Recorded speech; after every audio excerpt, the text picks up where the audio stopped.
আমরা কথা বলছি 15 আগস্ট নিয়ে। আজ কারো চোখে বঙ্গবন্ধুর শাহাদাত বার্ষিকী, কারো কাছে নাজাত দিবস। দিনটির সঙ্গে জড়িয়ে আছেন শেখ মুজিবুর রহমান। এ দেশে একটা রাজনৈতিক ও বুদ্ধিবৃত্তিক গৃহযুদ্ধ চলছে 60-এর দশক থেকেই।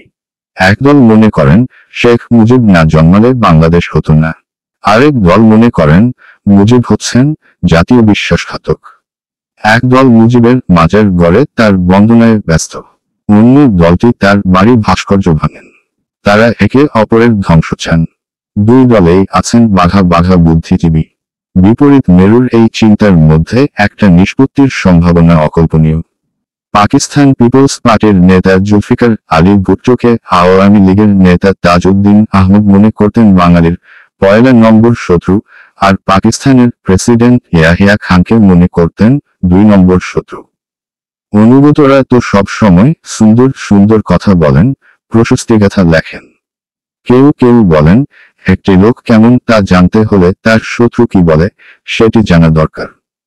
শত্রুর চোখে কেমন ছিলেন মুজিব, তার সম্পর্কে এই 2 শত্রু কি বলেছেন তা উল্লেখ করছি।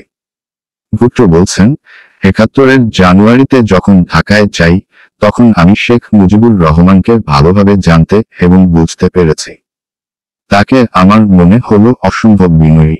যে বিষয়গুলো সম্পর্কে তার স্পষ্ট ধারণা আছে সেসব নিয়ে তিনি যুক্তিসহকারে এবং দৃঢ়তার সঙ্গে কথা বলেন। যেসব ব্যাপারে তার ধারণা নেই সে বিষয়গুলো তিনি অল্প কথায় সারেন। বৈশ্বিক প্রেক্ষাপট সম্পর্কে তার জ্ঞান ভাষা এবং কিছু মৌলিক বিষয়কে খুব সহজ চোখে দেখেন। আমার ধারণা ভুল হতে পারে, যদিও মুজিবুর রহমানের বিরুদ্ধে আমার ব্যক্তিগত কোনো পূর্বসংস্কার নেই। মুজিবের কাছে ন্যায্যতা হলো বাংলার স্বাধীনতা, আর আমার কাছে হলো পাকিস্তান টিকিয়ে রাখা। মুজিব মনে করেন 6 দফা হলো জনগণের সম্পত্তি, আমার কাছে জনগণের সম্পদ হলো পাকিস্তান। আমাদের মতাদর্শ ছিল সাংঘর্ষিক। Zulfikar Ali Bhutto, the great tragedy. Mujib সম্পর্কে ইয়াহিয়ার ধারণার সম্পূর্ণ বিপরীত। মুজিবকে আমি আবেগতাড়িত, প্রচার সর্বস্ব ও অপরিপক্ক লোক মনে করি। ছাত্রনেতা হিসেবে তার শুরু, সেখানে থেকে তিনি বেরিয়ে আসতে পারেননি। সোজা কথায় তিনি হলেন একজন আন্দোলনকারী। চিন্তা ও বিশ্লেষণ করার ক্ষমতা তার নেই। দুঃখের সঙ্গে বলতে হচ্ছে, তাকে খুব সহজেই প্রলোভিত করা যায়। তার সবচেয়ে খারাপ দিক হলো তিনি কথা রাখেন না, তার ওপর ভরসা করা যায় না।